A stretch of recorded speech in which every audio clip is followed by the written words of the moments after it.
menikahi Sultan Arab buta, majikanku sendiri, demi melunasi semua hutang keluarga di kampung. Namun di malam pertama, rahasia besar ini terungkap. Ternyata, di sebuah rumah sederhana berdinding kayu dan beratapkan seng, seorang wanita muda tengah duduk di depan meja kayu tua, menulis sesuatu dengan tangan gemetar.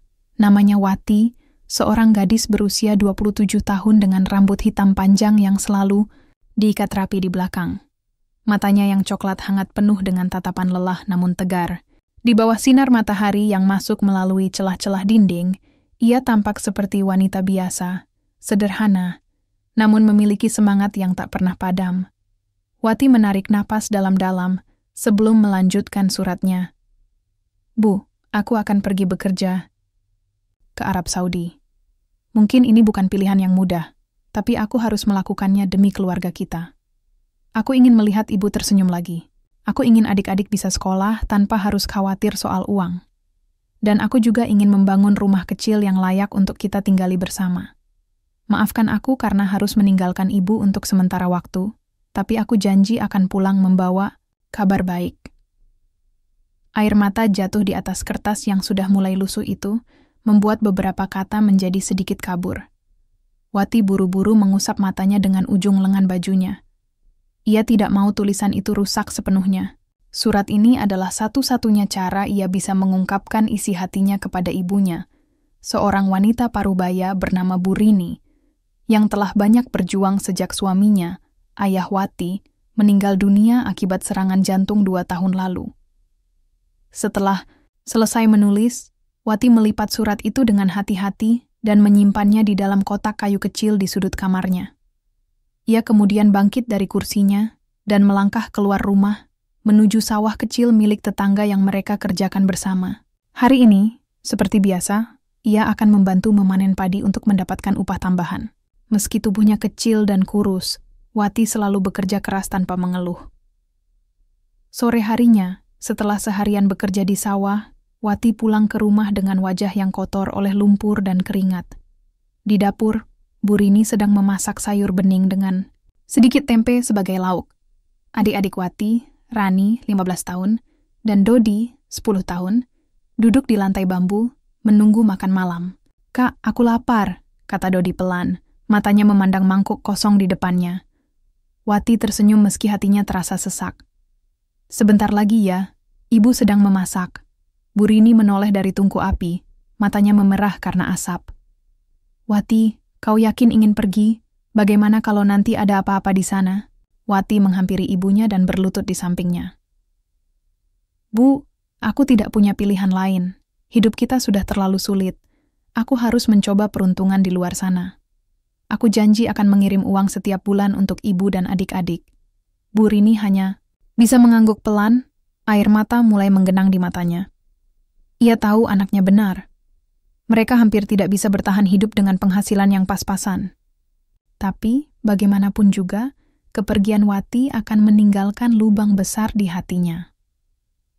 Malam itu, setelah semua anggota keluarga tidur, Wati duduk di depan pintu rumahnya, memandangi langit malam yang dipenuhi bintang. Hatinya penuh dengan ketakutan dan harapan. Ia tahu bahwa kehidupan di negeri asing tidak akan mudah, tetapi ia juga percaya bahwa Tuhan akan selalu menuntun langkahnya. "Aku pasti bisa melakukannya," gumam Wati pada dirinya sendiri, sebelum akhirnya ia berbaring di kasurnya, yang tipis, menutup mata, dan memimpikan masa depan yang lebih baik. Matahari pagi kembali menyinari desa kecil itu, namun kali ini suasana terasa lebih berat bagi keluarga Wati. Hari keberangkatannya semakin dekat, dan setiap detik yang berlalu meninggalkan jejak kecemasan di hati mereka semua. Di dapur, Bu Rini sibuk menyiapkan sarapan sederhana untuk keluarga. Wati duduk di meja kayu, memandangi secangkir teh hangat di hadapannya tanpa menyentuhnya. Pikirannya melayang jauh, membayangkan bagaimana hidupnya nanti di Arab Saudi. "Kak," panggil Rani pelan, suaranya penuh keraguan. "Apa kakak yakin bisa bekerja di sana? Apa kakak tidak takut?" Wati tersenyum lembut, meski dalam hatinya ia juga merasa takut. Ia mengulurkan tangan untuk mengusap kepala adik perempuannya itu. "Tidak apa-apa, Ran. Kakak akan baik-baik saja. Lagi pula, ini demi kita semua. Kalau kakak berhasil, kita bisa punya rumah baru, dan kamu bisa sekolah dengan tenang. Rani mengangguk, tetapi matanya masih dipenuhi rasa cemas. Dodi, yang sedang bermain dengan mainan kayu buatannya sendiri, mendekat dan menarik ujung baju Wati.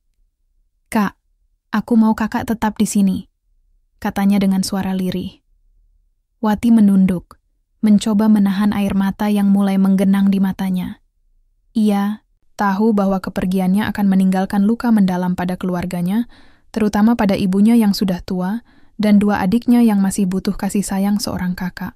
Namun, ia juga sadar bahwa ini adalah satu-satunya cara untuk mengubah nasib mereka. Setelah sarapan, Wati mengambil waktu untuk menulis surat lain. Kali ini, surat itu ditujukan kepada dirinya sendiri. Sebuah pengingat tentang alasan mengapa ia harus bertahan di negeri asing nanti. "Wati," tulisnya, "ingatlah selalu mengapa kau pergi. Ingat wajah ibu yang lelah, Rani yang ingin sekolah, dan Dodi yang hanya ingin bermain tanpa khawatir soal makanan. Jangan pernah menyerah, karena impianmu adalah harapan mereka." Air mata jatuh di atas kertas itu, membuat tinta agak luntur. Tapi Wati tidak peduli. Ia melipat surat itu dan menyimpannya di dalam tas kecil yang akan ia bawa ke Arab Saudi. Surat itu adalah benteng pertahanannya, sesuatu yang akan ia baca ketika ia merasa putus asa. Beberapa hari kemudian, hari keberangkatan tiba. Pagi itu, Bu Rini dan anak-anaknya mengantar Wati ke terminal bus di kota kecil terdekat. Wati mengenakan baju terbaiknya, sebuah kain batik tua yang sudah lusuh namun bersih, dan membawa tas kecil berisi beberapa potong pakaian serta barang-barang penting lainnya. Di terminal, udara terasa panas dan sesak oleh orang-orang yang datang dan pergi. Wati berdiri di samping bus besar berwarna biru yang akan membawanya ke Jakarta, tempat ia akan naik pesawat ke Riyadh.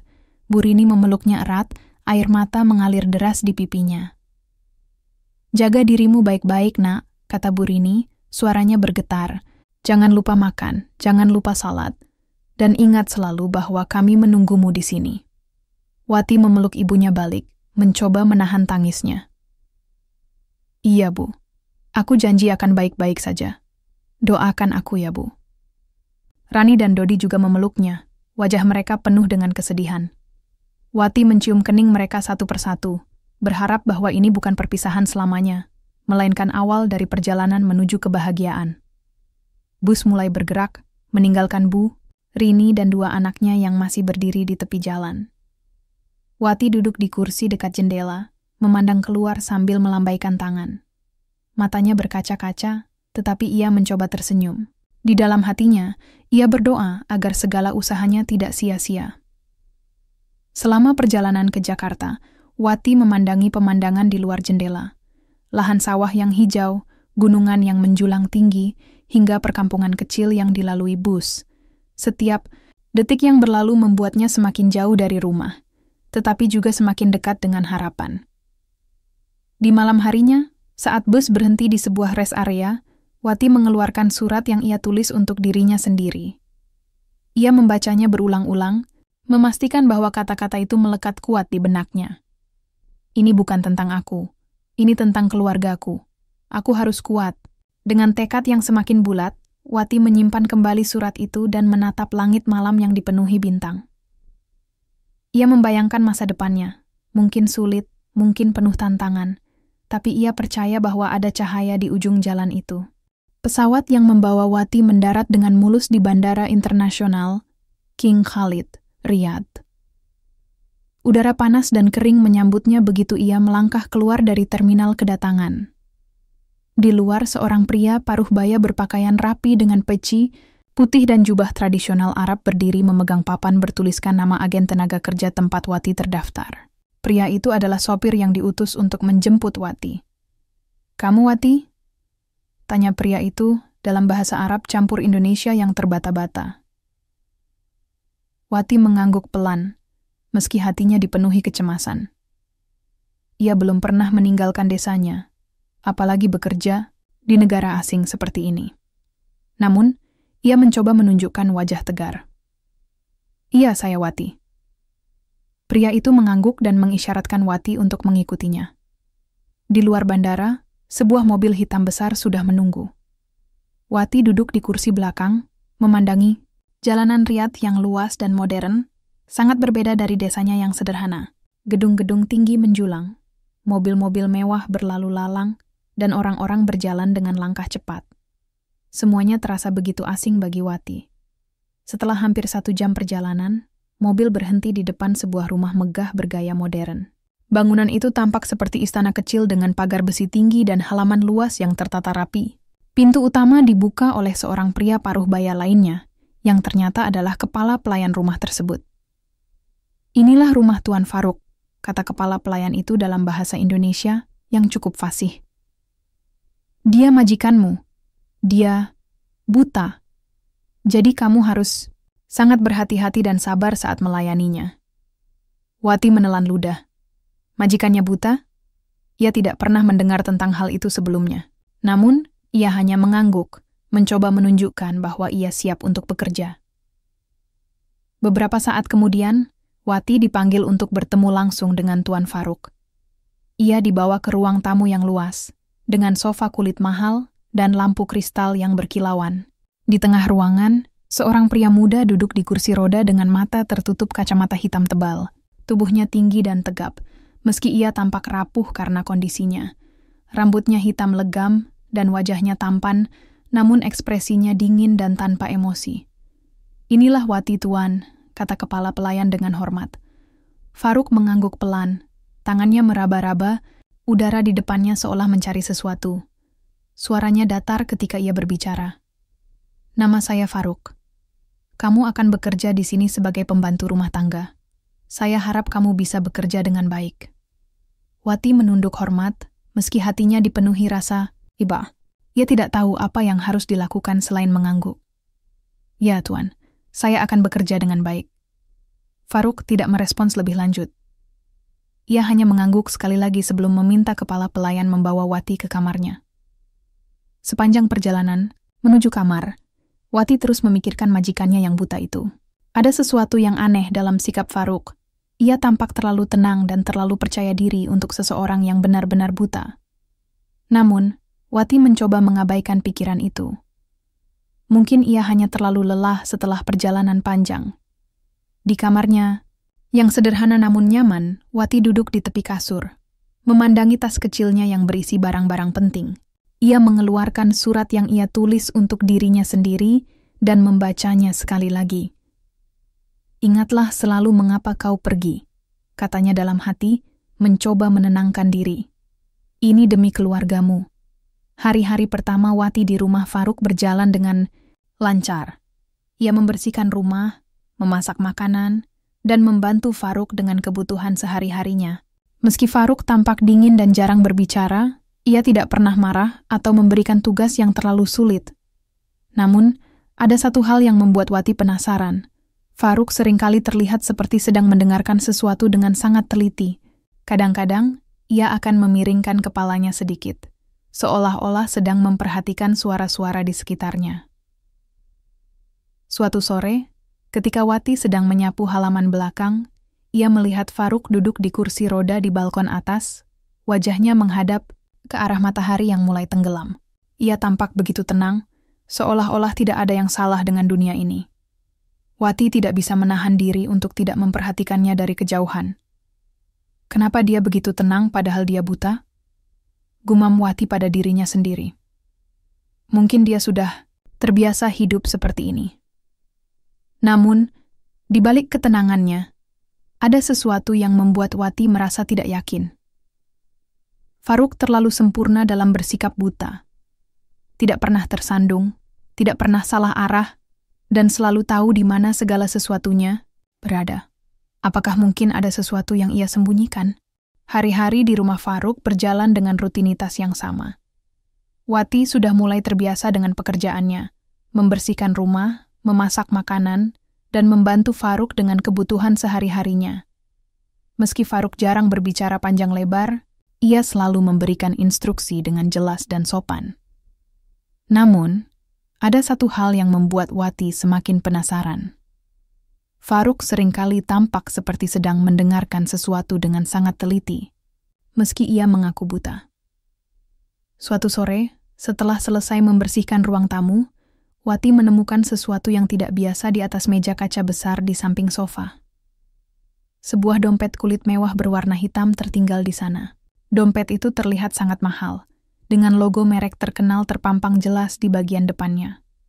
Wati ragu-ragu sejenak, lalu mengambil dompet itu untuk melihat isinya.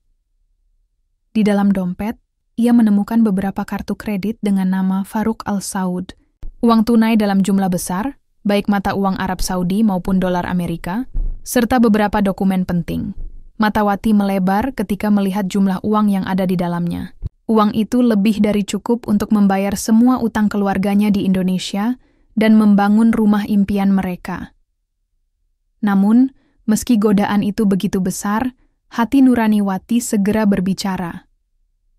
Ia tahu bahwa ini bukan miliknya, dan mengambilnya akan melanggar prinsip-prinsip yang ia pegang teguh. Dengan napas dalam-dalam, Wati memutuskan untuk mengembalikan dompet itu kepada Faruk. Tuan Faruk, panggil Wati pelan saat ia mendekati Faruk yang sedang duduk di kursi roda di ruang baca. Suaranya sedikit gemetar karena gugup. Faruk mengangkat kepalanya, wajahnya tetap tenang meski matanya masih tertutup kacamata hitam. Ya, ada apa? Ini, saya menemukan dompet Tuan tertinggal di ruang tamu. Saya pikir Tuan pasti membutuhkannya. Faruk diam sejenak, seolah sedang mencerna kata-kata Wati. Tangannya meraba-raba udara di depannya. Kemudian ia mengulurkan tangan untuk menerima dompet itu. Setelah menyentuhnya, ia tersenyum tipis, senyuman pertama yang pernah Wati lihat darinya. Terima kasih, katanya dengan suara yang lebih hangat dari biasanya. Kamu bisa pergi sekarang. Wati mengangguk hormat, lalu berbalik untuk meninggalkan ruangan. Namun, saat ia hampir sampai di pintu, Faruk kembali berbicara. Wati, panggilnya. Wati, berhenti dan menoleh. Ya Tuan? Kenapa kamu tidak mengambil uangnya? Tanya Faruk. Nada suaranya datar namun penuh rasa ingin tahu. Wati terkejut dengan pertanyaan itu. Ia menelan ludah sebelum menjawab. Itu bukan milik saya, Tuan. Mengambilnya berarti mencuri. Saya tidak mau melakukan hal yang salah. Faruk tidak langsung merespons. Ia hanya duduk diam, wajahnya tidak terbaca. Namun di dalam hatinya ia merasa terkesan. Selama ini, banyak orang yang bekerja di rumahnya hanya bertahan beberapa minggu atau bahkan beberapa hari sebelum menghilang bersama barang-barang berharga miliknya. Namun Wati berbeda. Ia menunjukkan integritas yang jarang ditemui di dunia yang seringkali materialistis ini. Setelah beberapa detik, Faruk akhirnya berkata, "Kamu boleh pergi sekarang." Wati mengangguk sekali lagi, lalu meninggalkan ruangan dengan perasaan lega. Ia tidak tahu bahwa tindakannya hari itu telah meninggalkan kesan mendalam pada Faruk. Sementara itu, di dapur, salah satu pengurus rumah tangga lainnya, seorang wanita, paruh baya bernama Fatima, melihat dompet itu saat Wati membawanya ke ruang baca. Matanya langsung berkilat penuh hasrat. Ketika Wati kembali ke dapur, Fatima mendekatinya dengan senyum palsu. "Kamu bodoh ya?" kata Fatima dengan nada sinis. "Mengapa tidak mengambil uang itu saja? Kamu bisa kaya dalam sekejap." Wati menatap Fatima dengan tegas. "Uang itu bukan milik saya. Saya tidak mau hidup dengan cara yang salah." Fatima mendengus, lalu berbalik dan pergi. Namun, dalam hatinya, ia merasa iri dan marah. Ia tidak mengerti bagaimana bisa ada orang yang begitu naif di dunia ini. Setelah kejadian dompet yang tertinggal, hubungan antara Wati dan Faruk mulai berubah.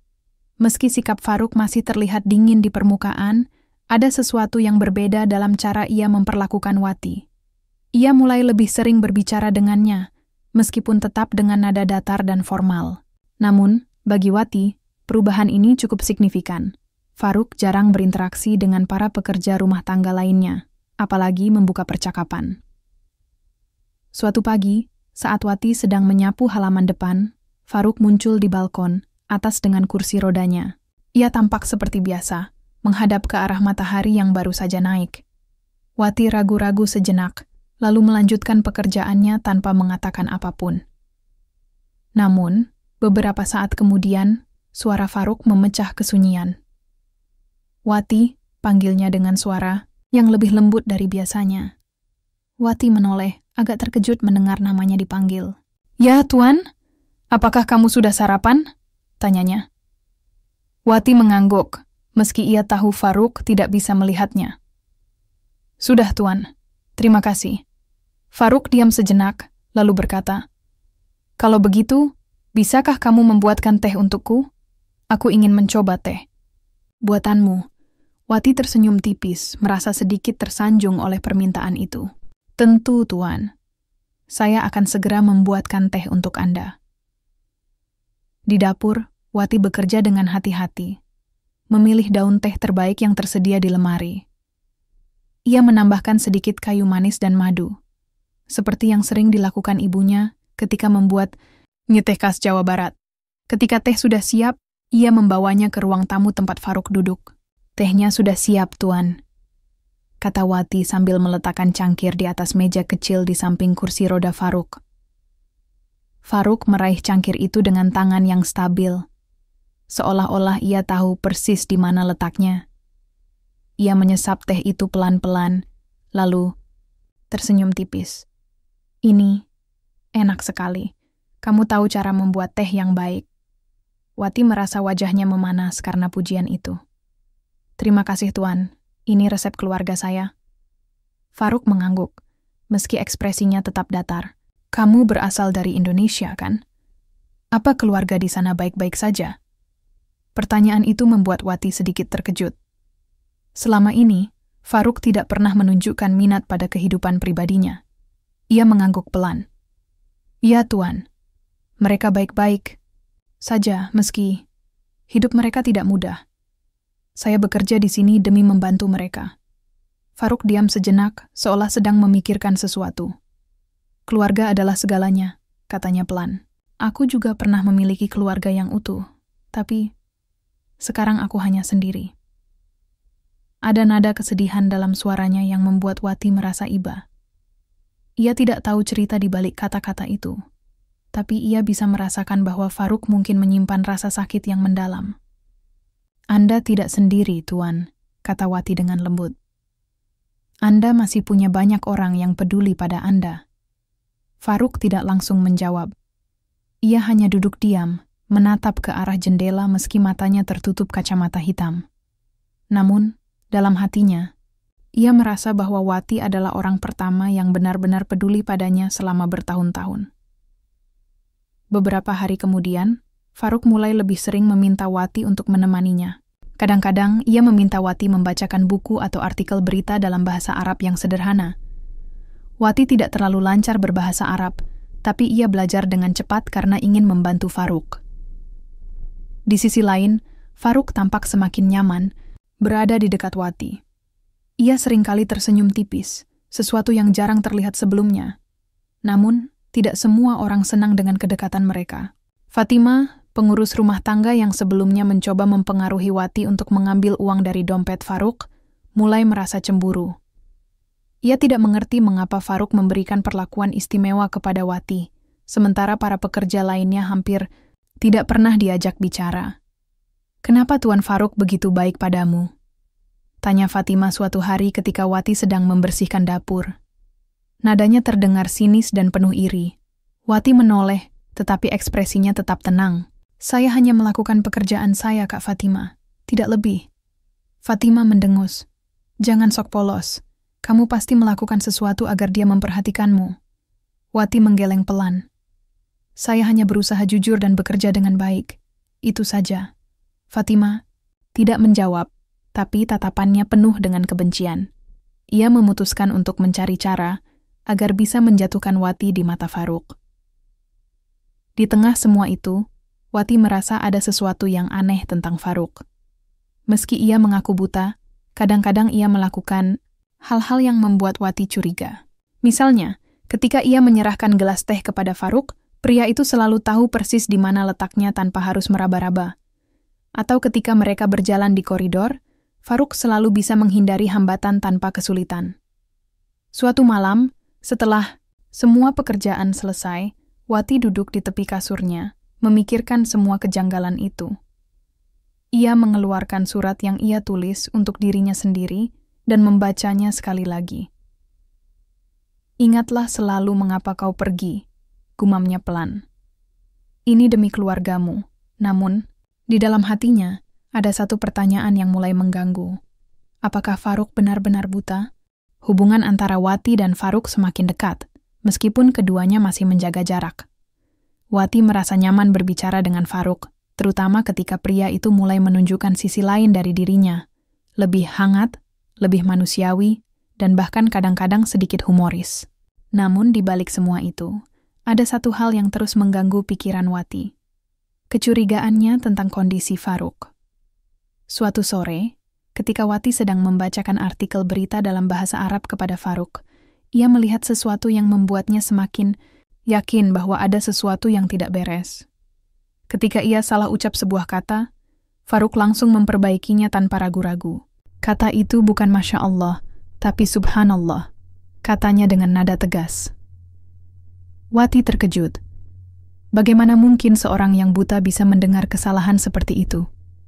Ia mencoba menyembunyikan rasa curiganya dan hanya mengangguk pelan. "Maafkan, saya Tuan. Saya masih belajar." Faruk tersenyum tipis. "Tidak apa-apa, kamu sudah cukup baik untuk pemula." Namun di dalam hatinya, Wati mulai merasa ada rahasia besar yang disembunyikan oleh Faruk. Apakah pria itu benar-benar buta, ataukah ini hanya sandiwara? Pertanyaan itu semakin sering muncul di benaknya, membuatnya sulit berkonsentrasi pada pekerjaannya. Di sisi lain, Faruk juga mulai merasakan sesuatu yang berbeda terhadap Wati. Selama ini, ia selalu merasa kesepian, meskipun dikelilingi oleh orang-orang di rumahnya. Para pekerja rumah tangga lainnya hanya melihatnya sebagai majikan yang kaya dan rapuh, bukan sebagai manusia biasa dengan emosi dan perasaan. Namun Wati berbeda. Ia tidak pernah memperlakukan Faruk seperti seorang yang lemah. Sebaliknya, ia selalu bersikap hormat namun tetap alami, seolah-olah ia melihat Faruk sebagai seorang teman, bukan majikan. Suatu malam, setelah semua pekerjaan selesai, Faruk meminta Wati untuk menemaninya di taman belakang rumah. Udara malam yang dingin dan bintang-bintang yang bertaburan di langit membuat suasana terasa begitu damai.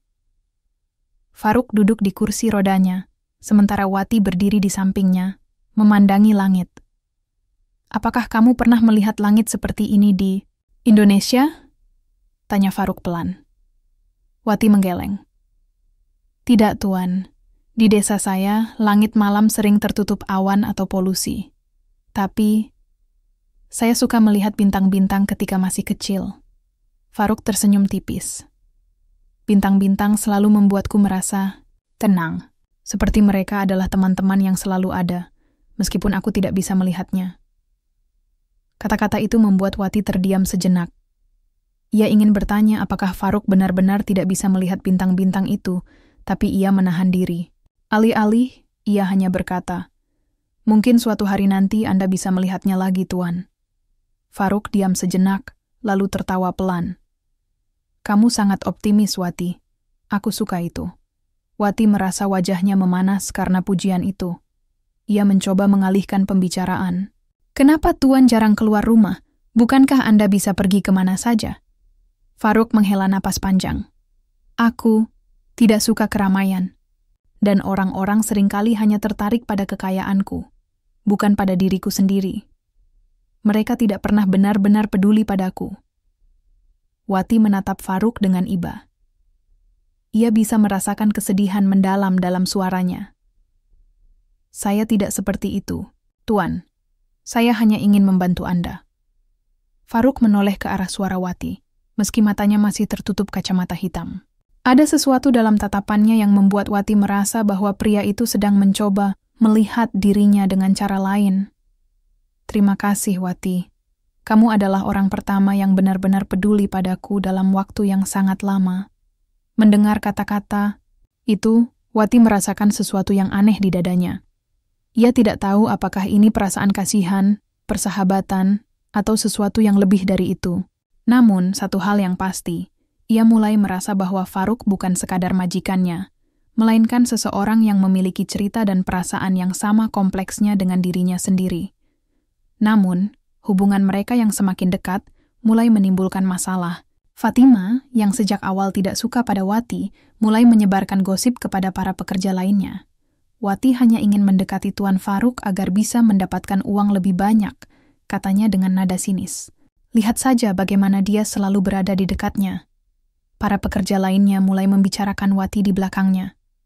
Beberapa di antaranya percaya gosip Fatima, sementara yang lain ragu-ragu, karena mereka tahu bahwa Wati adalah orang yang jujur dan pekerja keras. Namun gosip itu tetap saja membuat atmosfer di rumah menjadi tegang. Suatu hari, ketika Wati sedang membersihkan ruang tamu, salah satu pekerja lainnya, seorang pria paruh baya bernama Amir, mendekatinya dengan ekspresi serius. "Wati, kamu harus berhati-hati," katanya pelan. "Fatima sedang menyebarkan gosip buruk tentangmu. Dia bilang kamu hanya ingin memanfaatkan Tuan Farouk." Wati terkejut mendengar hal itu, tapi ia mencoba tetap tenang. "Aku tidak melakukan apapun yang salah, Pak Amir. Aku hanya bekerja seperti biasa." Amir mengangguk. "Aku tahu kamu orang baik, Wati, tapi kamu harus waspada. Fatima bisa melakukan apa saja untuk menjatuhkanmu." Wati menghela napas panjang. Ia tahu bahwa ia tidak bisa menghindari konflik ini sepenuhnya. Namun, ia juga tidak ingin membiarkan gosip itu mempengaruhi pekerjaannya atau hubungannya dengan Farouk. Ia memutuskan untuk tetap fokus pada tujuan utamanya, membantu keluarganya di Indonesia. Di tengah semua itu, Farouk mulai menyadari bahwa ada sesuatu yang tidak beres di rumahnya. Ia seringkali mendengar bisikan-bisikan di dapur atau koridor, dan ia bisa merasakan bahwa ada ketegangan yang semakin meningkat. Meski ia tidak tahu persis apa yang terjadi, ia bisa merasakan bahwa Wati adalah pusat dari semua itu. "Apa yang terjadi, Wati?" tanyanya suatu hari ketika mereka sedang berbincang di ruang baca. Wati ragu-ragu sejenak, lalu menggeleng. "Tidak ada apa-apa, Tuan. Hanya beberapa orang tidak suka pada saya. Tapi saya tidak peduli, asalkan saya bisa bekerja dengan baik." Farouk menatap Wati dengan intensitas yang membuatnya merasa tidak nyaman. "Jangan khawatir, Wati. Aku akan melindungimu. Kamu tidak perlu takut pada siapapun di sini." Kata-kata itu membuat Wati merasa lega, tapi juga semakin bingung. Siapa sebenarnya Farouk? Mengapa ia begitu protektif terhadapnya? Dan yang paling penting, apakah pria itu benar-benar buta? Hari-hari berikutnya di rumah Farouk semakin tegang. Gosip yang disebarkan oleh Fatima mulai menyebar ke seluruh pengurus rumah tangga, menciptakan atmosfer yang tidak nyaman bagi Wati. Meski ia berusaha tetap tenang dan fokus pada pekerjaannya, bisikan-bisikan itu terkadang membuatnya merasa terganggu. Namun, ada satu hal yang lebih mengganggu pikirannya. Kecurigaan tentang kondisi Farouk. Suatu pagi, setelah selesai membersihkan ruang baca, Wati melihat pintu kamar Farouk sedikit terbuka. Ia ragu-ragu sejenak, lalu memutuskan untuk masuk karena mendengar suara percakapan dari dalam. Ketika ia membuka pintu perlahan, ia melihat Farouk sedang duduk di kursi roda dengan seorang pria paruh baya yang tampak seperti dokter. Farouk tidak menyadari kehadiran Wati karena ia sedang asyik berbicara dengan dokter itu. "Semua sudah sesuai rencana," kata Farouk pelan. "Aku hanya ingin memastikan bahwa orang-orang di sekitarku benar-benar peduli padaku, bukan karena hartaku." Dokter itu mengangguk. "Tapi apakah ini tidak terlalu berisiko, Tuan? Jika mereka tahu bahwa Anda pura-pura buta?" "Aku tidak peduli," potong Farouk dengan nada tegas. "Aku lelah dengan semua kepalsuan di sekitarku. Aku hanya ingin menemukan seseorang yang mencintaiku apa adanya." Wati terperanjat. Hatinya terasa seperti ditusuk jarum saat mendengar kata-kata itu. Jadi selama ini, Farouk tidak benar-benar buta? Semua sikapnya, kacamata hitam, kursi roda, bahkan cara berbicaranya, hanyalah sandiwara. Wati merasa dikhianati. Ia telah memperlakukan Farouk dengan hormat dan kebaikan, mengira bahwa pria itu benar-benar butuh bantuan, padahal ternyata semuanya hanyalah tipuan. Tanpa sadar, Wati mundur beberapa langkah, lalu menutup pintu dengan hati-hati agar tidak terdengar. Ia buru-buru meninggalkan koridor, mencoba menahan air mata yang mulai menggenang di matanya. Pikirannya dipenuhi oleh rasa marah, kecewa, dan bingung. Bagaimana mungkin Faruk bisa melakukan hal ini padanya? Beberapa jam kemudian, Faruk memanggil Wati ke ruang tamu. Ketika ia datang, Faruk langsung menyadarinya bahwa ada sesuatu yang berbeda pada ekspresi wajah Wati.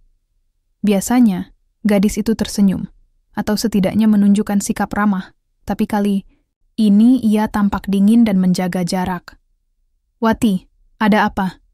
tanya Faruk. Nadanya penuh rasa ingin tahu. "Tidak ada apa-apa, Tuan," jawab Wati dengan datar, menghindari tatapan Faruk. Faruk menyadari bahwa ada sesuatu yang salah. "Kamu terlihat berbeda hari ini. Apakah ada masalah?" Wati menarik napas panjang, mencoba menahan emosinya. "Kenapa Tuan pura-pura buta?" Pertanyaan itu membuat Faruk terkejut. Ia diam sejenak, lalu melepas kacamata hitamnya dan menatap Wati dengan intensitas yang membuat gadis itu merasa tidak nyaman. "Jadi, kamu sudah tahu?" Wati mengangguk, matanya mulai berkaca-kaca. "Kenapa Tuan melakukan ini? Apakah semua ini hanya sandiwara? Apakah saya juga bagian dari rencana Tuan?" Faruk terdiam. Ia tidak tahu harus berkata apa. Sejenak, ia hanya menatap Wati dengan tatapan campuran antara penyesalan dan kebingungan. Aku tidak bermaksud untuk menyakitimu, Wati," katanya akhirnya.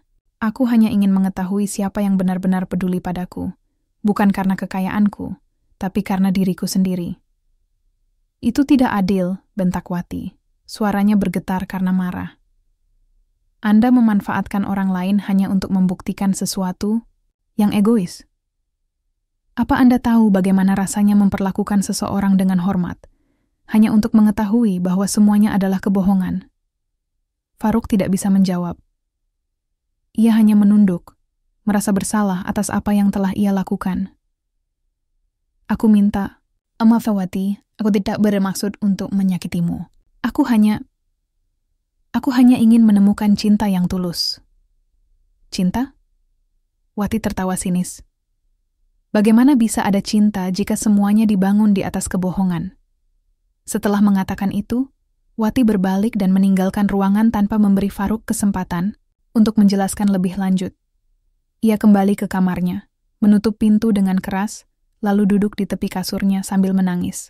Semua rasa kepercayaannya pada Faruk hancur dalam sekejap. Di ruang tamu, Faruk masih duduk di kursi rodanya, merasa kosong dan putus asa. Ia menyadari bahwa ia telah membuat kesalahan besar. Selama ini, ia hanya memikirkan dirinya sendiri dan keinginannya untuk menemukan cinta sejati, tanpa memikirkan perasaan orang lain. Kini, ia kehilangan satu-satunya orang yang benar-benar peduli padanya. Faruk mencoba mengejar Wati ke kamarnya. Tapi ketika ia sampai di depan pintu kamar gadis itu, ia hanya bisa berdiri diam. Ia tahu bahwa Wati tidak akan mau mendengarkannya lagi. Dengan berat hati, ia kembali ke ruang baca, merenungkan semua kesalahannya.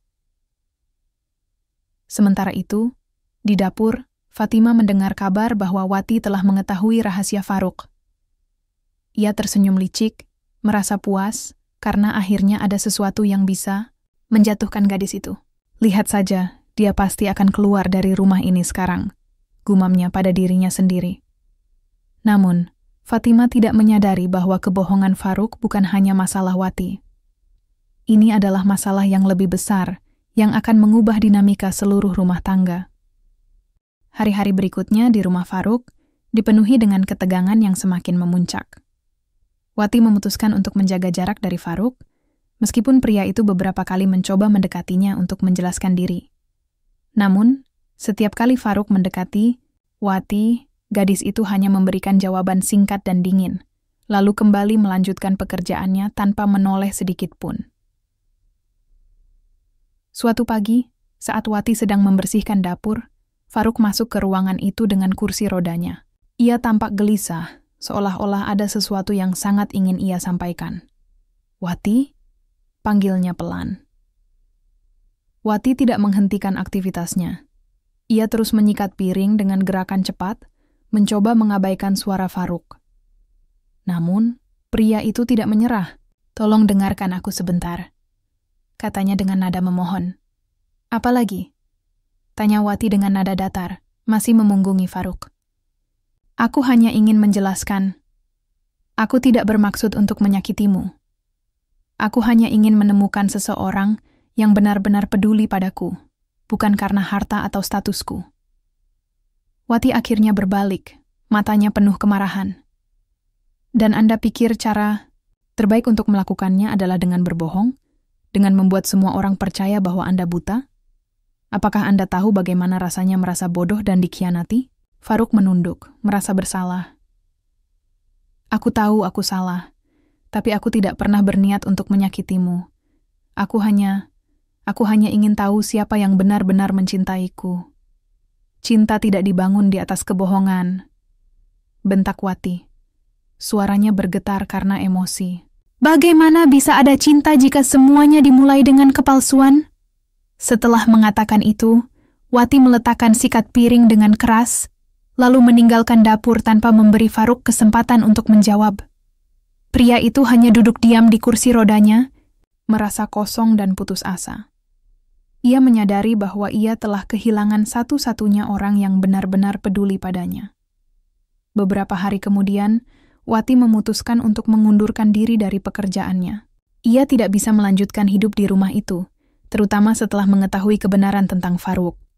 Ia menulis surat pengunduran diri kepada kepala pelayan dan meminta izin untuk segera meninggalkan rumah tersebut. "Tidak ada gunanya aku tetap tinggal di sini," gumam Wati pada dirinya sendiri. "Aku tidak bisa bekerja untuk seseorang yang hanya memanfaatkan orang lain." Namun ketika ia memberitahukan rencananya kepada kepala pelayan, pria itu tampak cemas. "Apakah kamu yakin, Wati? Tuan Faruk pasti akan marah jika kamu pergi." "Aku tidak peduli," jawab Wati tegas. "Aku tidak bisa bekerja untuk seseorang yang tidak jujur." Kepala pelayan menghela napas panjang, lalu mengangguk. "Baiklah, aku akan memberitahunya." Berita tentang pengunduran diri Wati langsung sampai ke telinga Faruk. Pria itu panik. Ia segera mencari Wati di seluruh penjuru rumah, hingga akhirnya menemukannya di halaman belakang, sedang duduk di bawah pohon besar sambil memandangi langit. "Wati," panggil Faruk dengan suara yang penuh keputusasaan. "Jangan pergi." Wati menoleh, tapi ekspresinya tetap dingin. "Kenapa saya harus tetap tinggal?" "Untuk apa? Untuk melanjutkan sandiwara ini?" "Aku mohon," kata Faruk, suaranya bergetar. "Aku akan menjelaskan semuanya. Aku akan berubah. Aku hanya inginmu tetap di sini." "Tidak ada yang bisa Anda katakan untuk membuat saya tetap tinggal," jawab Wati tegas. "Saya sudah kehilangan kepercayaan pada Anda, dan tanpa kepercayaan, tidak ada hubungan yang bisa bertahan." Faruk terdiam. Ia menyadari bahwa ia tidak bisa memaksa Wati untuk tetap tinggal. Dengan berat hati, ia mundur, meninggalkan gadis itu sendirian di bawah pohon. Di tengah semua itu, Fatima merasa puas dengan situasi ini. Ia mengira bahwa rencananya untuk menjatuhkan Wati berhasil, meskipun sebenarnya kepergian Wati disebabkan oleh kebohongan Faruk, bukan karena gosipnya. Namun Fatima tidak menyadari bahwa kebohongan Faruk juga akan berdampak buruk pada dirinya sendiri. Suatu sore, ketika Faruk sedang berada di ruang tamu, ia memanggil Fatima dan para pekerja lainnya untuk mengumumkan sesuatu. "Mulai sekarang, aku tidak akan lagi pura-pura buta," katanya dengan nada tegas. "Aku melakukan semua ini untuk menemukan cinta yang tulus, tapi ternyata aku hanya menyakiti orang-orang di sekitarku. Aku minta maaf atas semua yang telah terjadi." Para pekerja terkejut mendengar pengakuan itu, termasuk Fatima. Gadis itu mulai merasa cemas, karena ia tahu bahwa gosip yang ia sebarkan tentang Wati tidak akan ada artinya jika Faruk tidak lagi berpura-pura buta. "Dan satu hal lagi," tambah Faruk, menatap Fatima dengan tajam. "Aku tahu bahwa ada seseorang di antara kalian yang mencoba menjatuhkan Wati dengan menyebarkan gosip buruk. Jika aku mengetahui siapa itu, dia akan langsung keluar dari rumah ini. Fatima menelan ludah, wajahnya pucat. Ia tahu bahwa Farouk sedang menatapnya, meskipun ia mencoba menyembunyikan rasa takutnya. Beberapa hari setelah kepergian Wati, suasana di rumah Farouk berangsur-angsur berubah. Meskipun Farouk telah mengumumkan bahwa ia tidak lagi berpura-pura buta, ketegangan di antara para pekerja rumah tangga masih terasa. Fatima, yang sejak awal menjadi penghasut utama gosip tentang Wati, mulai merasa cemas. Ia tahu bahwa ancaman Farouk bukan sekadar peringatan kosong. Pria itu tampak serius ingin membersihkan rumahnya dari orang-orang yang tidak jujur. Namun, Fatima tidak menyerah begitu saja. Ia mencoba memanfaatkan situasi ini untuk mendekati Farouk lebih jauh, berharap bisa mengambil posisi Wati sebagai orang kepercayaan baru majikannya. Ia mulai lebih sering berada di dekat Farouk, menawarkan bantuan dengan sikap yang terlalu manis dan penuh basa-basi. "Tuan Farouk," kata Fatima suatu pagi sambil membawakan secangkir teh. "Saya harap Tuan sudah merasa lebih baik setelah semua masalah kemarin. Jika ada yang bisa saya lakukan untuk membantu, saya siap kapan saja." Farouk hanya mengangguk pelan, meski ekspresinya tetap datar. "Terima kasih, Fatima. Tapi aku baik-baik saja." Fatima tersenyum tipis, mencoba menyembunyikan rasa frustrasinya. Namun di dalam hatinya, ia semakin marah. Mengapa Farouk tidak memberikan perhatian lebih padanya seperti yang ia lakukan pada Wati? Apa yang membuat gadis itu begitu istimewa? Di tengah upaya Fatima untuk mendekati Farouk, salah satu pengurus rumah tangga lainnya, Sarah, mulai menyadari sesuatu yang mencurigakan. Gadis muda itu selalu merasa tidak nyaman dengan sikap Fatima yang terlalu ambisius dan licik. Ketika ia mendengar bisikan-bisikan di dapur tentang gosip yang disebarkan oleh Fatima, Sarah memutuskan untuk mencari tahu lebih lanjut. Suatu malam, saat para pekerja lainnya sedang tidur, Sarah diam-diam memeriksa ponsel Fatima yang tertinggal di meja dapur. Setelah membuka aplikasi pesan singkat, ia menemukan percakapan yang mengonfirmasi dugaannya. Fatima adalah dalang di balik semua gosip buruk tentang Wati. Sarah tidak langsung menghadap Farouk. Ia memutuskan untuk mengumpulkan bukti lebih banyak, termasuk rekaman percakapan Fatima dengan beberapa pekerja lainnya. Setelah yakin bahwa ia memiliki cukup bukti, Sarah akhirnya menemui Farouk di ruang tamu. "Tuan Farouk," kata Sarah dengan nada hormat namun teguh, "saya ingin melaporkan sesuatu yang penting." Farouk menoleh, wajahnya serius. "Apa itu?" "Inilah bukti bahwa Fatima adalah orang yang menyebarkan gosip buruk tentang Wati. Dia bahkan mencoba menjatuhkan Wati agar bisa mengambil posisinya di sini." Sarah menyerahkan ponsel Fatima kepada Farouk, yang langsung membaca isi pesan-pesan tersebut. Semakin ia membaca, semakin ekspresinya berubah menjadi marah. "Jadi, dia yang menyebabkan semua masalah ini?" Sarah mengangguk. "Ya, Tuan. Dia juga mencoba mendekati Anda karena ingin mengambil alih posisi Wati. Saya pikir Anda harus mengetahui kebenaran ini." Farouk menarik napas panjang, mencoba menahan amarahnya. "Terima kasih, Sarah. Aku akan menangani ini." Keesokan harinya, Farouk memanggil seluruh pekerja rumah tangga ke ruang tamu. Suasana tegang terasa di udara, terutama bagi Fatima, yang sejak awal sudah merasa gelisah. Ketika semua orang berkumpul, Farouk berdiri di tengah ruangan dengan ekspresi dingin dan tegas. "Aku ingin bicara tentang sesuatu yang sangat serius," katanya dengan nada yang tidak meninggalkan ruang untuk bantahan.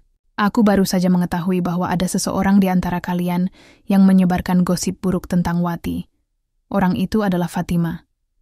Fatima langsung pucat, matanya melebar karena panik. "Tuan Farouk, saya tidak tahu apa-apa tentang ini." Farouk menatapnya dengan tajam. "Jangan berbohong padaku, Fatima. Aku sudah melihat buktinya. Kamu pikir aku bodoh?" Fatima tidak bisa menjawab. Ia hanya menunduk. Tubuhnya gemetar karena ketakutan. Para pekerja lainnya saling berbisik. Beberapa di antaranya tampak puas melihat Fatima mendapat balasan atas tindakannya. "Aku tidak butuh orang seperti kamu di rumah ini. tambah Faruk dengan nada dingin. Kamu dipecat. Kumpulkan barang-barangmu dan keluar dari rumah ini sekarang juga. Fatima menangis histeris, mencoba memohon ampun.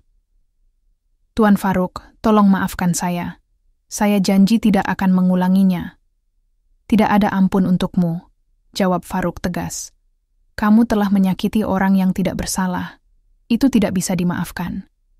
Dengan langkah gontai, Fatima meninggalkan ruangan, diiringi tatapan dingin dari para pekerja lainnya.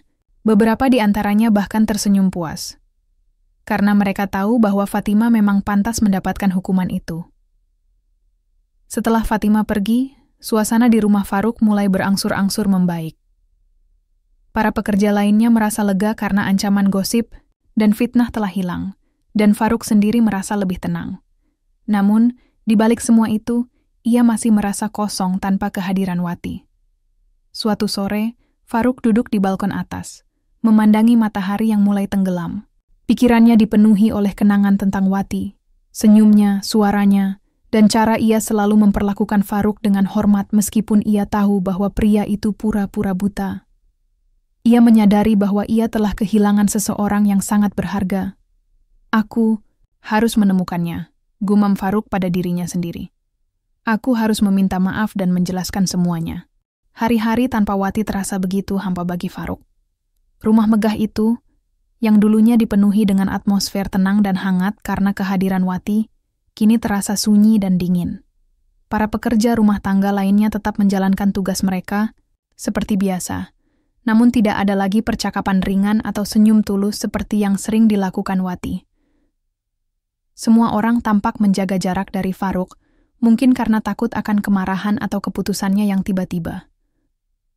Namun, bagi Faruk, keheningan itu adalah cerminan dari kesalahannya sendiri. Ia menyadari bahwa ia telah kehilangan seseorang yang benar-benar peduli padanya. Bukan karena kekayaan atau statusnya, tapi karena siapa dirinya sebagai manusia. Setiap kali ia berusaha tidur, bayangan Wati selalu hadir di pikirannya. Gadis. Itu bukan hanya pekerja rumah tangga baginya. Ia adalah seseorang yang mengajarkan Faruk tentang arti kejujuran, integritas, dan cinta yang tulus. Suatu pagi, setelah seminggu penuh merenung, Faruk memutuskan untuk bertindak. Ia memanggil kepala pelayan ke ruang tamu, wajahnya penuh tekad. Aku ingin menemukan Wati, katanya dengan nada tegas. Aku tahu dia pasti sudah mulai bekerja di tempat baru. Aku butuh bantuanmu untuk melacak keberadaannya. Kepala pelayan tampak terkejut mendengar permintaan itu. Tuan, apakah Anda yakin? Dia sudah pergi, dan mungkin dia tidak mau kembali. Aku tahu itu risiko yang harus aku ambil, jawab Faruk dengan suara yang lebih lembut. Tapi aku tidak bisa membiarkannya pergi begitu saja. Aku harus menjelaskan semuanya padanya. Aku harus meminta maaf. Kepala pelayan mengangguk pelan. Baiklah, Tuan. Saya akan mencoba mencari informasi tentang keberadaannya.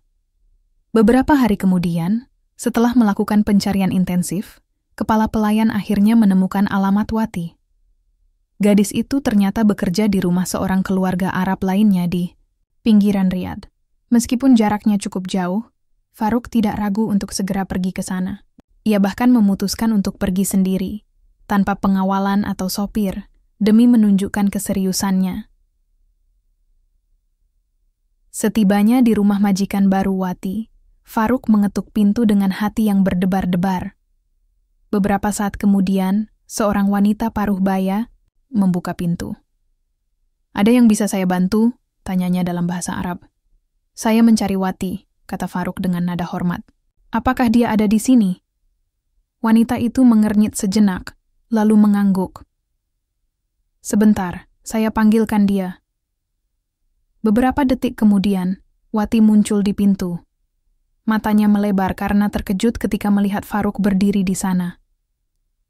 Tuan Faruk, apa yang Anda lakukan di sini? Faruk menelan ludah, mencoba menenangkan dirinya. Aku datang untuk meminta maaf, Wati. Bolehkah aku bicara denganmu sebentar? Wati ragu-ragu sejenak, namun akhirnya ia mengangguk. Baiklah, Kita bisa bicara di halaman belakang. Mereka berjalan ke halaman belakang rumah, yang dipenuhi dengan tanaman hijau dan bunga-bunga berwarna-warni. Udara sore yang sejuk membuat suasana terasa lebih tenang, meskipun ketegangan antara mereka masih terasa. "Apa yang Anda inginkan, Tuan?" "Faruk?" tanya Wati dengan nada datar, matanya menghindari tatapan Faruk.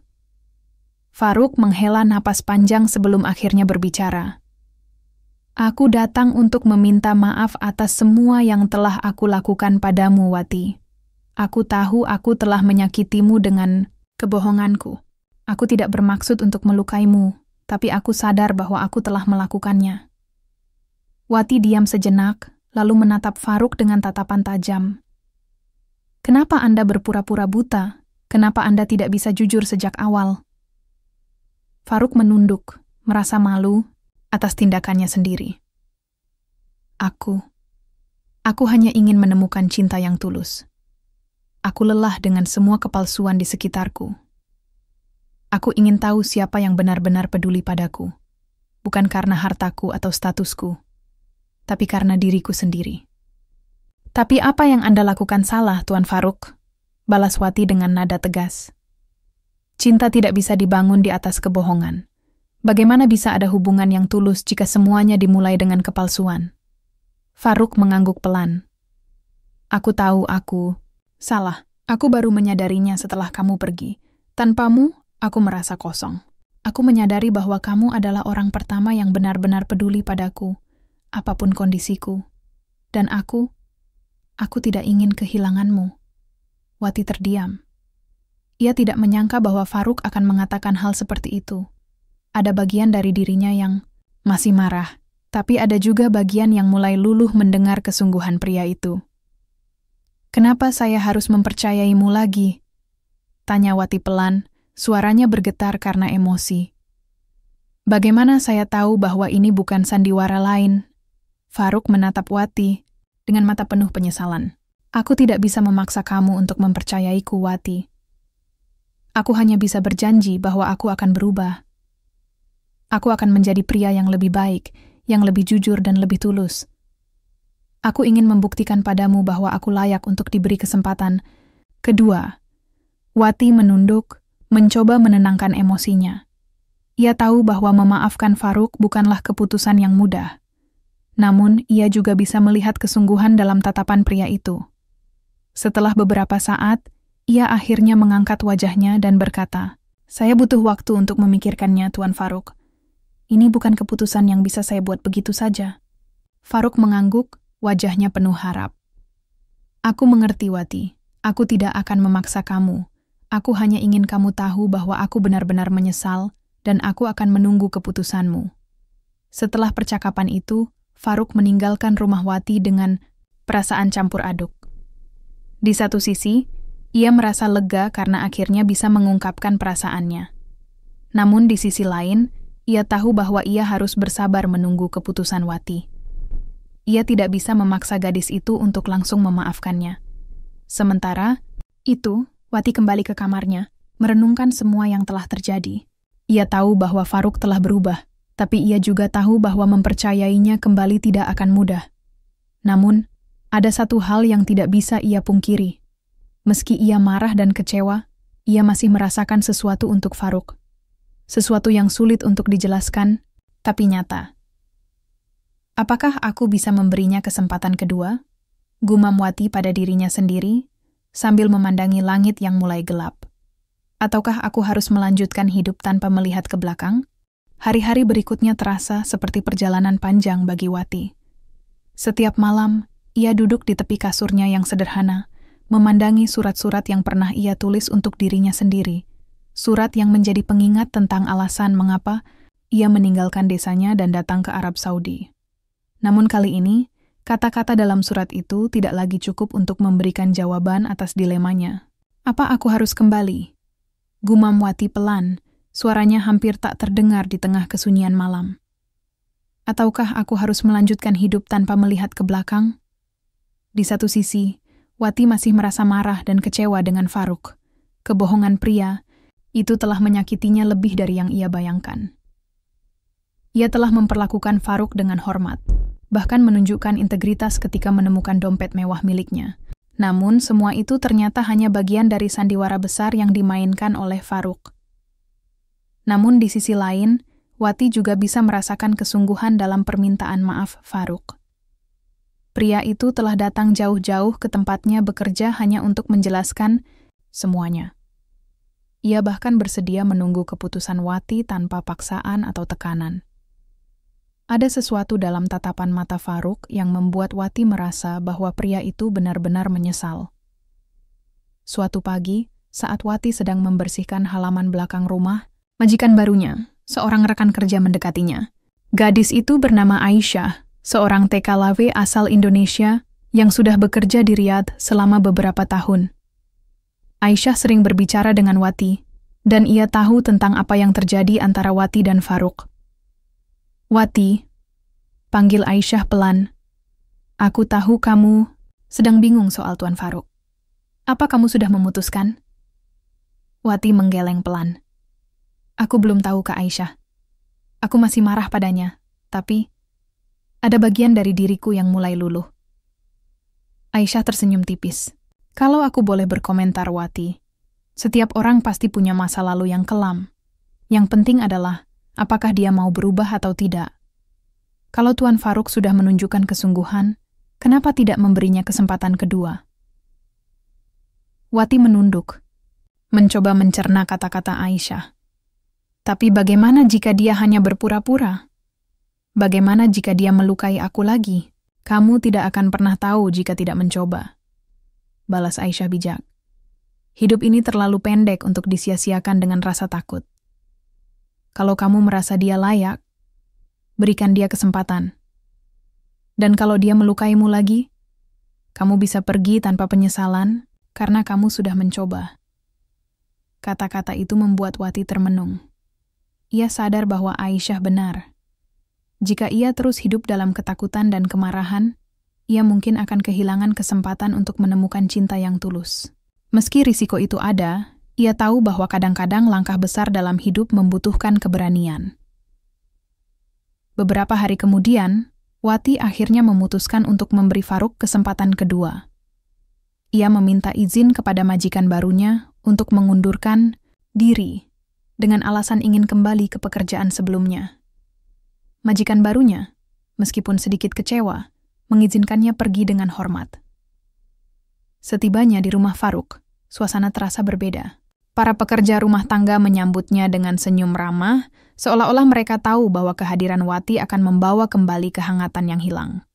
Farouk sendiri tampak sangat gugup ketika ia bertemu Wati di ruang tamu. "Wati," katanya pelan, matanya penuh harap, "terima kasih sudah kembali." Wati menatap Farouk dengan ekspresi tenang. "Saya memutuskan untuk memberimu kesempatan kedua, Tuan Farouk. Tapi ingat, jika kamu melukai saya lagi, aku tidak akan ragu untuk pergi." Farouk mengangguk cepat, wajahnya penuh rasa lega. "Aku janji, Wati. Aku akan berusaha menjadi pria yang lebih baik." Beberapa minggu setelah keputusan itu, hubungan antara Wati dan Farouk mulai membaik. Keduanya mulai berbicara lebih banyak, saling berbagi cerita tentang kehidupan mereka masing-masing.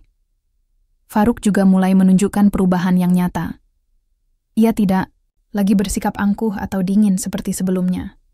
Sebaliknya, ia lebih terbuka dan rendah hati, terutama kepada Wati. Pada suatu malam, Farouk memutuskan untuk mengungkapkan perasaannya kepada Wati. Mereka duduk di balkon atas, memandangi bintang-bintang yang bertaburan di langit. Suasana begitu damai, dan udara malam yang sejuk membuat momen itu terasa istimewa. "Wati," panggil Farouk pelan, suaranya penuh emosi. "Aku ingin mengatakan sesuatu." Wati menoleh, wajahnya penuh rasa penasaran. "Apa itu, Tuan Farouk?" Aku mencintaimu, Wati," kata Farouk dengan nada tulus. "Sejak pertama kali kita bertemu, aku merasa ada sesuatu yang berbeda tentangmu. Kamu adalah orang pertama yang benar-benar peduli padaku. Bukan karena hartaku, tapi karena diriku sendiri. Dan aku ingin menjalani sisa hidupku bersamamu." Wati terkejut mendengar kata-kata itu. Ia tidak menyangka bahwa Farouk akan mengungkapkan perasaannya begitu terus terang. Namun, di dalam hatinya, Ia tahu bahwa ia juga memiliki perasaan yang sama. Aku juga mencintaimu, Tuan Faruk, jawab Wati pelan. Suaranya bergetar karena emosi. Tapi aku ingin kita membangun hubungan ini dengan kejujuran dan kepercayaan, tanpa kepalsuan. Faruk tersenyum lembut, lalu mengangguk. Aku berjanji, Wati. Aku akan selalu jujur padamu. Beberapa hari kemudian, Faruk mengumumkan kepada keluarganya bahwa ia akan menikahi Wati. Keluarga Faruk awalnya terkejut, karena mereka mengira Faruk akan menikahi Nadia, sepupunya yang sejak lama ingin menjadi istrinya. Namun, ketika mereka melihat betapa bahagianya Faruk bersama Wati, mereka akhirnya memberikan restu. Pernikahan mereka dilangsungkan dalam sebuah upacara sederhana, namun penuh makna. Wati mengenakan gaun tradisional Jawa Barat yang dipadukan dengan sentuhan gaya Arab, sementara Faruk tampak gagah dalam jas hitam. Semua orang yang hadir, para pekerja rumah tangga, keluarga Faruk, dan teman-teman dekat, merasa bahagia melihat pasangan itu bersatu. Setelah pernikahan, Wati dan Faruk memulai kehidupan baru sebagai suami istri. Wati tidak lagi bekerja sebagai pembantu rumah tangga, melainkan sebagai mitra hidup Faruk yang setara. Ia juga mulai membantu keluarganya di Indonesia dengan cara yang lebih baik, mengirim uang secara rutin, dan membantu membangun rumah impian mereka. Matahari pagi menyinari rumah megah Faruk dengan cahaya keemasan, memberikan sentuhan hangat pada setiap sudutnya. Udara segar di pagi itu terasa lebih ringan dari biasanya, seolah-olah alam turut merayakan awal baru dalam kehidupan Wati dan Faruk. Bagi Wati, hari ini adalah hari pertama dari babak baru yang penuh harapan, sebuah kehidupan yang tidak lagi dipenuhi oleh ketakutan atau keraguan, melainkan oleh cinta yang tulus dan hubungan yang setara. Setelah sarapan pagi bersama, Wati duduk di depan meja kayu sederhana di kamarnya, yang kini telah berubah menjadi ruang yang nyaman dan penuh warna. Ia mengeluarkan secarik kertas dan pena, lalu mulai menulis surat untuk ibunya di Indonesia. Surat ini bukan sekadar kabar tentang pekerjaannya, tetapi juga cerita tentang perjalanan hidupnya yang telah membawanya ke titik ini. Surat untuk Ibu Rini. Bu, aku ingin bercerita sesuatu yang mungkin akan membuat Ibu bahagia. Aku sudah menikah, Bu. Ya, aku menikah dengan Tuan Faruk, majikan yang dulunya buta tapi ternyata tidak. Awalnya, aku marah padanya karena ia membohongiku. Tapi kemudian, aku menyadari bahwa ia hanya mencari cinta yang tulus, sama seperti aku. Dan setelah semua yang terjadi, kami akhirnya saling jatuh cinta. Aku tahu ini mungkin sulit dipercaya, Bu, tapi Faruk telah berubah. Dia bukan orang yang sama yang aku temui dulu. Dia lebih baik, lebih jujur, dan lebih peduli. Dia mencintaiku apa adanya, tanpa memandang status atau latar belakangku. Dan aku juga mencintainya, karena dia telah memperlihatkan sisi terbaik dirinya untukku. Jangan khawatir, Bu. Aku baik-baik saja. Bahkan, aku lebih dari sekadar baik. Aku bisa membantu keluarga kita sekarang dengan cara yang lebih baik. Aku akan mengirim uang secara rutin, dan aku berjanji bahwa kita akan memiliki rumah impian kita suatu hari nanti. Aku juga berharap bisa pulang suatu saat nanti untuk bertemu dengan Ibu, Rani, dan Dodi. Aku sangat merindukan kalian semua. Terima kasih, Bu, atas semua doa dan dukunganmu. Tanpamu, aku tidak akan bisa sampai di sini. Ini bukan akhir dari perjuanganku, tapi awal dari kebahagiaan yang aku impikan selama ini. Wati menarik napas panjang setelah selesai menulis. Air mata kebahagiaan jatuh di pipinya, namun kali ini ia tidak mencoba menahannya. Ia melipat surat itu dengan hati-hati, lalu menyimpannya di dalam amplop. Ia berencana untuk mengirimkannya besok bersama dengan foto-foto pernikahannya. Di ruang tamu, Faruk sedang duduk di sofa besar dengan ekspresi tenang namun bahagia. Ia tampak berbeda dari pria dingin yang dulu sering menyendiri di pojok ruangan. Kini, ia lebih terbuka dan ramah, terutama kepada Wati. Ketika Wati masuk ke ruangan, Faruk langsung tersenyum lembut. "Kamu sedang apa?" tanyanya pelan. "Aku menulis surat untuk Ibu," jawab Wati dengan senyum tipis. "Aku ingin memberitahunya tentang kita. Faruk mengangguk, wajahnya penuh pengertian. Aku yakin ibumu pasti bahagia mendengarnya. Kamu sangat merindukannya, kan? Wati mengangguk pelan. Ya, aku sangat merindukannya. Tapi aku juga bahagia di sini, bersamamu. Terima kasih telah memberiku kesempatan untuk memulai hidup baru. Faruk meraih tangan Wati, lalu menatapnya dengan penuh kasih sayang. Ini bukan tentang memberimu kesempatan, Wati. Ini tentang bagaimana kamu telah mengubah hidupku. Kamu adalah cahaya dalam kegelapanku. Wati tersenyum, merasakan kehangatan yang belum pernah ia rasakan sebelumnya. Ia tahu bahwa perjalanan mereka tidak akan selalu mudah, tapi ia juga tahu bahwa mereka akan saling mendukung satu sama lain. Beberapa minggu kemudian, Wati menerima balasan dari ibunya. Surat itu penuh dengan kata-kata kebahagiaan dan doa. Bu, Rini juga mengabarkan bahwa uang yang dikirimkan Wati sudah cukup untuk membangun rumah kecil yang layak bagi keluarga mereka. Wati menangis haru saat membaca surat itu, sementara Faruk memeluknya erat. Aku bangga padamu, Wati, kata Faruk pelan. Kamu telah membawa kebahagiaan tidak hanya untuk dirimu sendiri, tapi juga untuk keluargamu. Wati mengangguk, lalu memeluk. Faruk balik. Dan aku juga bangga padamu, Faruk. Kamu telah berubah menjadi pria yang lebih baik. Di tengah semua kebahagiaan itu, Wati dan Faruk mulai merencanakan masa depan mereka. Mereka berencana untuk mengunjungi Indonesia suatu hari nanti agar Faruk bisa bertemu dengan keluarga Wati. Wati juga mulai belajar lebih banyak tentang bisnis Faruk, sehingga ia bisa membantunya dalam mengelola perusahaan keluarga. Hubungan mereka semakin kuat, dibangun di atas fondasi kejujuran, cinta, dan pengertian. Pada malam hari, saat mereka duduk di balkon atas rumah, memandangi bintang-bintang yang bertaburan di langit, Wati merasa bahwa ia telah menemukan tempatnya di dunia. Ini, ia tidak lagi merasa sendirian atau takut. Di samping Faruk, ia merasa aman dan dicintai. Aku bersyukur atas semua yang telah terjadi, gumam Wati pelan. Meski ada banyak rintangan, semuanya membawa kita ke sini. Faruk mengangguk, lalu mengecup kening Wati dengan lembut. Kita akan menjalani sisa hidup kita bersama, Wati. Aku berjanji. Wati tersenyum, lalu memandangi langit malam yang luas. Ia tahu bahwa perjalanan mereka masih panjang, tapi ia juga tahu bahwa mereka akan selalu bersama, apapun yang terjadi.